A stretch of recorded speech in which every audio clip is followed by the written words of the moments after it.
की कीमत तुम क्या जानो पाकिस्तानियों। अब जान गए।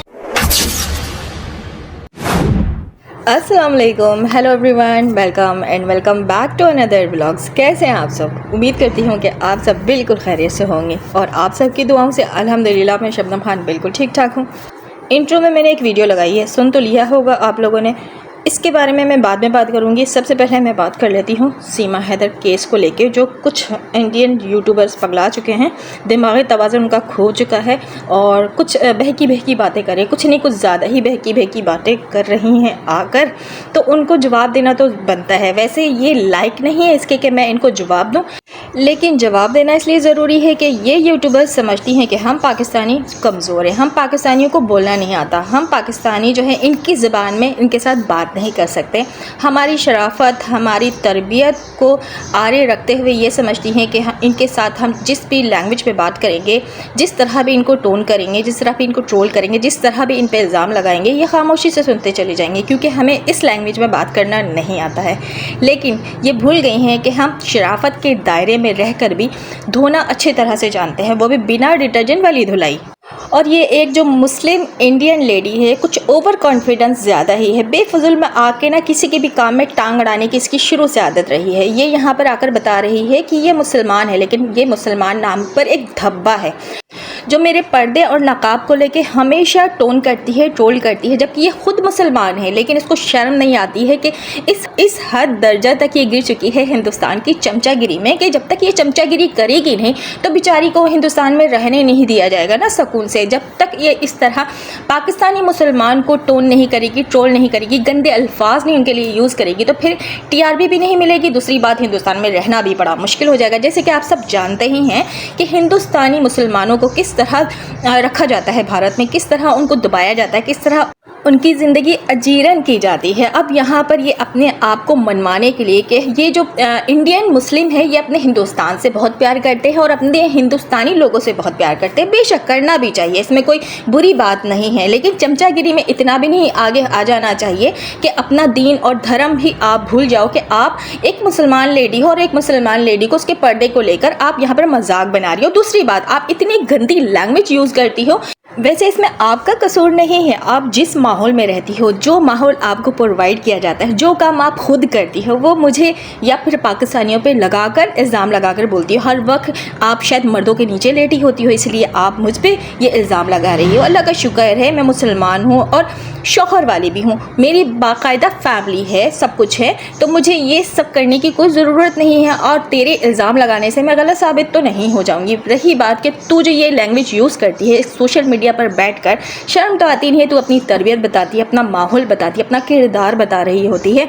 सोशल मीडिया पे इस तरह की लैंग्वेज को यूज़ करना कोई अच्छी बात तो है नहीं, लेकिन तू करती है। तो चल, ये तेरी तरबियत है, ये तेरा माहौल है, ना ही मेरी ये तरबियत ऐसी है, ना ही मेरा माहौल ऐसा है। रही बात मेरे काम करने की कि मैं कब से सोशल मीडिया पर एक्टिव हूँ और कब से नहीं हूँ, और रही बात गुलाम हैदर केस पे मैं कब से आई हूँ, किस मंथ से आई हूँ, कितना मंथ मुझे हो गया, ये तेरा हेडेक नहीं है, ठीक है? ये मेरा हेडेक है कि मैंने कब से आवाज़ उठाना शुरू किया है। बात यह है कि मैंने आवाज़ उठाना तो शुरू किया ना, और जब से मैं आवाज़ उठा रही हूँ, आई थिंक 9 मंथ हो चुके हैं मुझे सीमा हैदर केस पे बात करते हुए, गुलाम हैदर केस को लेके, 4 बच्चों के लिए आवाज़ उठाते हुए, जब से लेके अब तक मैं उसी ट्रैक पर हूँ। तुम लोगों की तरह डगरे पे पड़े बैगनों की तरह लुढ़क नहीं फिर गई हूँ। जिस तरह अब तुम लोग गुलाम हैदर पे उंगलियाँ उठाते हो, जिस तरह अब तुम 4 बच्चों को सपोला बोलते हो, मैं सपोला नहीं बोलती, आज भी उसी 4 बच्चों के लिए आवाज़ उठा रही हूँ, आज भी गुलाम हैदर के लिए ही आवाज़ उठा रही हूँ, गुलाम हैदर के सपोर्ट में ही बात करी हूँ और गुलाम हैदर के लिए इंसाफ की उम्मीद लगाए बैठी हूँ। तुम लोगों की तरह डगरे की बैगन की तरह नहीं इधर लुढ़क जाना उधर लुढ़क जाना, क्योंकि ये होता है एक ईमान की कमज़ोरी जो तुम लोगों में है, ठीक है? ईमान होते हुए भी ईमान की कमज़ोरी है। अल्हम्दुलिल्लाह मैं मुसलमान हूँ। जब मुसलमान एक बात कह देता है, किसी से वादा कर देता है, तो उस वादे को पूरा करता है, चाहे कुछ भी हो जाए। वो इंसान अपने राह से क्यों ना भटक जाए जिसके लिए आवाज़ उठा रही है, लेकिन हम अपने राह से नहीं भटकेंगे, क्योंकि हमने वादा किया है गुलाम हैदर को उसके बच्चे दिलवाएंगे, इंसाफ दिला कर रहेंगे, तो हम उस पर काम कर रहे हैं। हाँ, हमारे काम पर अड़ंगा डालने के लिए आप जैसे लोग आकर हमें टोन करते हैं और बताते हैं कि इंडियन यूट्यूबर्स पर हम हक नहीं रखते बात करने का। क्यों हक नहीं रखते? आप लोग हक रखते हैं गुलाम हैदर पर उंगलियां उठाने का, आप लोग हक रखते हैं गुलाम हैदर के 4 बच्चों को सपोला कहने का। आपको किसने हक दिया कि आप गुलाम हैदर को मुसलसल गालियाँ दें, आप गुलाम हैदर के 4 बच्चों को मुसलसल सपोला बोले? आपको किसने हक दिया कि अब आप जब गुलाम हैदर को गलत समझने लगी हैं तो आप लोग गुलाम हैदर पे अभी भी बात करें और गुलाम हैदर का टैग इस्तेमाल करें?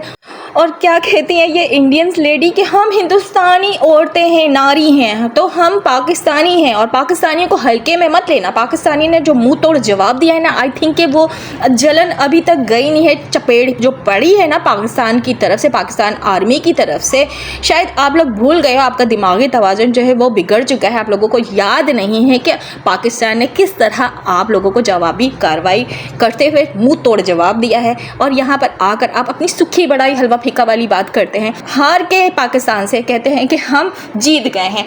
अभी इस भगोड़े को भी मुंह तोड़ जवाब दूंगी, बड़े अच्छे से मैं दूंगी। अभी बात कर लेती हूँ कि ये जो एक पागल भैंस है, पगलाई हुई जो भैंस है, अक्सर पगला जाती है, इसका दिमागी तवाज़ुन ख़राब हो जाता है, रह रह के इसको दौरे पड़ते हैं।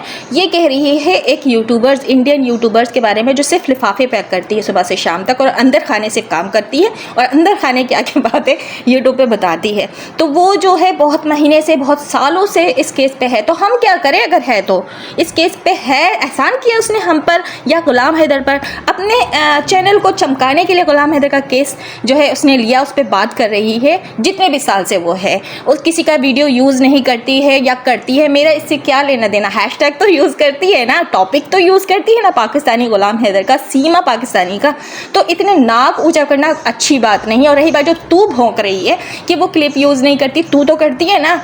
तेरा वो मिसाल है कि गुलगुल्ला खाते हैं और गुड़ से परहेज़ करते हैं। तो अपने गिरेबान में पहले झांक, मुझे बोलने से पहले अपने आप को देख कि तू किस तरह का कंटेंट लेकर आती है। और मुझे फॉलो करते हुए तूने तो थंबनेल भी मेरे जैसा बनाना शुरू कर दिया था। जब मैंने तुझे आईना दिखाया और तुझे जलील किया तो फिर तू अपने ट्रैक पर आ गई वापस और इंसान की बच्ची की तरह काम करी थी। लेकिन और अभी फिर से आ गई हिंदू लोगों की चमचागिरी करते हुए ये बता रही है कि तू अपने मुल्क से बहुत प्यार करती है, अपने मुल्क के रहने वाले हिंदुओं से बहुत प्यार करती है, जबकि हिंदुस्तान के जो हिंदू हैं ना वो तुम जैसे मुस्लिम को बर्दाश्त ही नहीं करते। लेकिन खैर मेरा टॉपिक तो ये है नहीं, तुझे जवाब देना ज़रूरी बनता था कि इतना चमचागिरी करना अच्छा नहीं होता है। ठीक है, जैसे तू हिंदुस्तानी है वैसे मैं भी पाकिस्तानी, और पाकिस्तानियों को मुँह तोड़ जवाब देना बहुत अच्छे से आता। सो तुझे मेरा जवाब मिल गया होगा, आइंदा से कोई भी बात ना अब सोच समझ के करना। और एक बात कान खोल के सुन ले और हमेशा याद रखना, जो हमारे पाकिस्तान के लिए बोलेगा, जो गुलाम हैदर के लिए बोलेगा, जो पाकिस्तानी 4 बच्चों को गलत बोलेगा, उसको कभी भी हम बख्शने वाले नहीं हैं। इसी तरह मैं बिना डिटर्जेंट वाली धुलाई करती हूँ। तुझे अच्छे से याद होगा कि इससे पहले भी मैंने कई बार कई यूट्यूबर्स का किया है। सो मैं अपना चैनल चला रही हूँ, मैं नहीं चाहती हूँ कि अब मैं अपने कॉन्टेंट से हट कर तुम लोगों पर वीडियोज़ बनाऊँ, क्योंकि तुम लोगों का काम है TRP, तुम लोग को चाहिए, पाकिस्तान के नाम पर तुम लोग डॉलर कमाना चाहते हो। तो मेरे पे बात करना छोड़ दो, अपने इंडियन कंटेंट पे डॉलर कमाओ। पाकिस्तानी पर्सन पे या पाकिस्तान पे बात करके डॉलर कमाना तुम लोग छोड़ दो। अगर तुम लोग में इतनी सी भी गैरत बाकी बची है, हमें गैरत दिलाते हो, गैरत तो तुम लोगों को नहीं आती है। अभी भी गुलाम हैदर का हैशटैग इस्तेमाल करते हो, गुलाम हैदर का टॉपिक इस्तेमाल करके यूट्यूब पर आकर दंदनाते फिर रहे हो, डॉलर कमाते हो और हमें ही बुरा बोलते हो, गुलाम हैदर को ही बुरा बोलते हो। और अब आ जाते हैं इस घुसपैठिया पे, जो घुसपैठिया को ये हिंदुस्तानी ही लोग घुसा कर लेकर बैठे हुए हैं, 4 बच्चों पर कब्जा करके बैठे हुए हैं और फिर उन्हीं 4 बच्चों पर टोन करते हैं कि ये सपोले हैं। कब्जा भी करके बैठेंगे, डिपोर्ट भी नहीं करेंगे और सपोले भी बोलेंगे, मतलब चीज भी मेरा पढ़ भी मेरा। ये कहीं पे भी किसी भी हाल में ये लोग सुकून से नहीं बैठने वाले।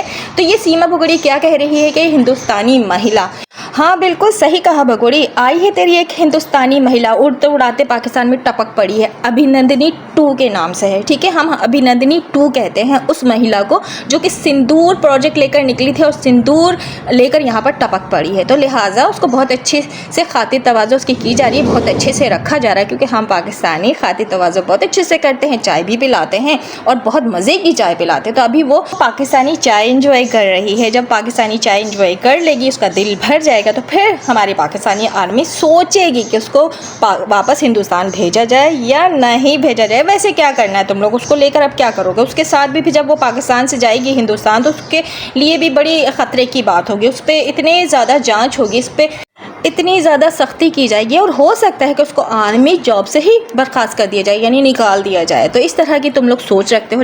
जब पाकिस्तान से एक मामूली सा गुब्बारा उड़कर हिंदुस्तान चला जाता है तो उसको देख के तुम लोगों की हवा निकल जाती है, तुम लोग उस पर जांच करते हो गुब्बारे पे। गुब्बारा कहीं भी उड़ के जा सकता है। सो कई बार ऐसा हुआ है कि गुब्बारा भी उड़ के गया है और PTI का आई थिंक फ्लैग भी उड़ के गया है, हिंदुस्तान बॉर्डर पे गिरा है आई थिंक। तो उस पर इतनी जांच बैठाई गई है। ये लोग फट्टू हैं, ये लोग क्या पाकिस्तान से लड़ेंगे, पाकिस्तान से हार कर बैठे हुए हैं। और ये बगुड़ी यहाँ पे कह रही है कि मिशन सक्सेसफुल रहा, मिशन सिंदूर जो है वो सक्सेसफुल रहा। ख्वाबों ख्यालों की दुनिया में ये बगुड़ी भी जी रही है और ये आई थिंक गोदी मीडिया ज़्यादा देख ली है। गोदी मीडिया आप लोगों को तो पता है किस तरह फेक न्यूज़ पूरी रात चलाता रहा और आधी रात तक तो आधा पाकिस्तान जो है उसने तबाह बर्बाद कर दिया था। अगर पूरी रात न्यूज़ हम देखते ना तो सुबह तक जो पाकिस्तान जो है वो फतह ही कर चुके होते ये हिंदुस्तानी। और वही न्यूज़ देखकर यहाँ पर आकर ये भगोड़ी जो है बकवास कर रही है कि हमारे मुल्क की महिला और जो मिशन सिंदूर सक्सेसफुल रहा। कहाँ से सक्सेसफुल रहा मिशन सिंदूर, जो आधे में ही रोक दिया गया है आपके योगी जी की तरफ से। याद रहे सीमा हैदर, आप खुशफहमी में कुछ ज़्यादा हैं, आप जाकर सही से न्यूज़ को देखिए। और हाँ, हमारी पाकिस्तानी न्यूज़ देखने की ज़रूरत नहीं है, जो वर्ल्ड में न्यूज़ चल रहा है ना